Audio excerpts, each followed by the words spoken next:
respuesta que ha habido respecto a este caso, así como también respecto a la detección del hogar.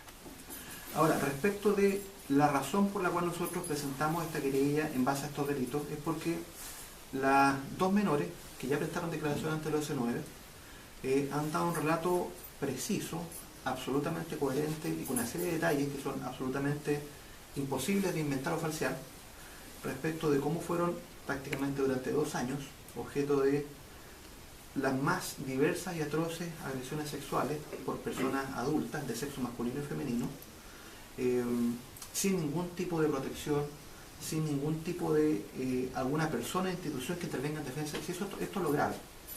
Y si a esto le sumamos el hecho de que ya existía un informe de Contraloría del año 2014, de octubre del año 2014, en que ya se detectaban una serie de situaciones vinculadas a agresiones sexuales, agresiones físicas a los menores, cuestiones tan básicas como darle un alimento en buen estado a un menor, a un niño de 3, 4 años, entonces esto vuelve esta situación a mucho más grave. De acuerdo al relato de las niñas, ¿qué es lo que sucedía al interior de ese hogar? Por un tema de que la investigación está en una etapa importante del señor fiscal y obviamente porque hay menores que están acá de por medio, lo que yo le puedo decir es que de manera general es que ellas relatan agresiones sexuales tanto en el hogar como en 2 viviendas particulares de Puerto Vara, que en ese contexto participan tanto personas adultas de esos sexos femenino y masculino, personas vinculadas al hogar y personas no vinculadas al hogar. ¿Estamos hablando de trabajadores, funcionarios, directivos incluso del hogar? Las menores hacen referencia específica respecto de algunas personas, incluso entregan detalles tan precisos como cicatrices o tatuajes. Material que va a ser de mucha importancia para la policía del OS9 a la hora de, insisto, verificar el relato de ellas y darle coherencia y credibilidad. Pero ¿sí? ¿Ellas apuntan a funcionarios, trabajadores del hogar? Ellas apuntan a funcionarios y trabajadores del hogar, así lo han señalado.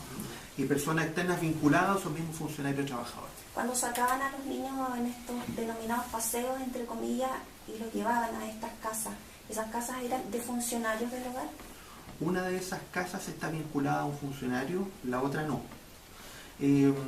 Tema importante con respecto a eso es que cada vez que a un menor se le saca a un paseo fuera del hogar del que está a cargo, tiene que haber un registro de eso. Y ya en octubre del año 2014 la Contraloría señalaba y hacía presente esa irregularidad de que eran sacados niños sin que hubiera ningún tipo de registro control respecto a eso. Por lo tanto, eso ya es un indicio o un antecedente indicativo de lo que estaba pasando en el hogar. Se habla de que en estos hogares donde eran llevados estos niños también se practicaba abuso sexual, violación, incluso orgías sexuales.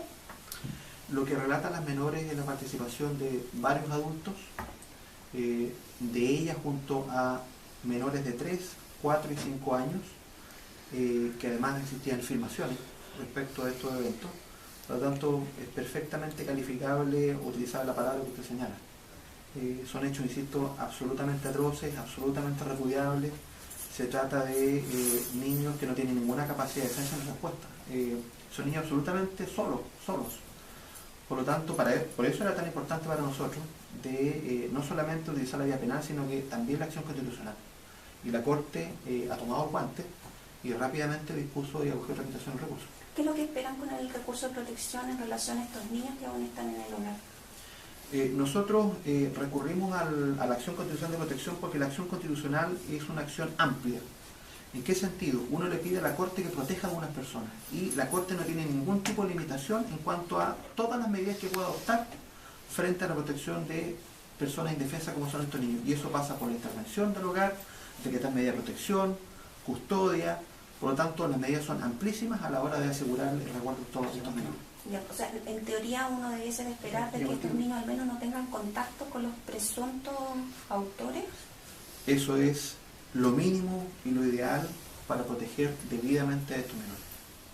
¿Y en sus años de trabajo le ha tocado ver un caso así? Relatos tan crudos y de esa magnitud, sobre todo de un hogar que se supone debe de velar por cuidar, proteger, reparar el daño que estos niños ya traen con sus experiencias previas y que finalmente se termina aumentando y agudizando con este tipo de hechos.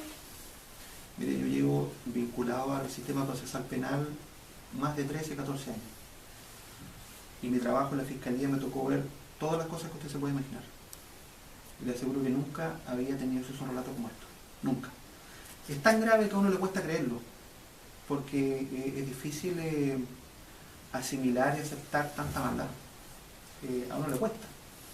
Pero estamos frente a dos menores coherentes en su relato. Tenemos una familia que está detrás de ellos absolutamente decente, que lo que ellos quieren es que se aclare esto a la brevedad, que haya justicia, que haya un proceso de reparación respecto a los menores que va a ser muy complejo. Son menores que ya, como usted dice, venían dañadas y el daño aumentó a niveles absolutamente inconmensurables. Pero además tenemos, y la familia me ha señalado, la situación compleja de los otros menores, los otros chiquititos que todavía están en el hogar. ¿Qué pasa con ellos? Están absolutamente abandonados. Y en materia de diligencia, tengo entendido que esta familia interpuso la denuncia, quedó a cargo de la PDI de Puerto Varas. Ahora el fiscal decidió cambiarla al OS9 de Carabineros. Al parecer el trabajo que se realizó ahí, si no fue nulo, fue casi nulo. ¿Qué es lo que pasa en materia de investigación? Bueno, con respecto a la familia, ellos, en cuanto detectan estos relatos que le efectuaron sus dos hijas, inmediatamente van al Sename. El Sename se comprometió con ellos a denunciar a la brevedad. ¿Lo hizo? Pasaron los días, pasaron las semanas, y estas personas legítimamente fueron a preguntar a la Fiscalía Regional, y me indicaron a ellos, ¿qué pasaba con su causa? Y la Fiscalía Regional dijeron que nunca habían presentado ninguna denuncia al Sename. Frente a eso, ellos se ven obligados a ir a la Policía de Investigación de Puerto Varas y presentan la denuncia ahí, ya que no había ninguna actividad del Sename. Y durante un tiempo bastante prolongado, la Policía de Investigación estuvo sobre la investigación sin ningún tipo de resultado. De hecho, es evidente que su trabajo no fue el óptimo, porque el propio fiscal decidió el cambio del equipo investigativo, cosa que es poco habitual, especialmente este fiscal, que es muy prudente, y decidió el cambio total del equipo investigativo, pasando actualmente a los OS9, que desde los primeros días adoptaron medidas que tienen que hacerse hace mucho tiempo: allanamiento, incautaciones, generar evidencias. Por lo tanto, creemos que en este momento está bien encauzada la investigación, pero obviamente hay que acelerar la diligencia, hay que apoyar al fiscal y proveerle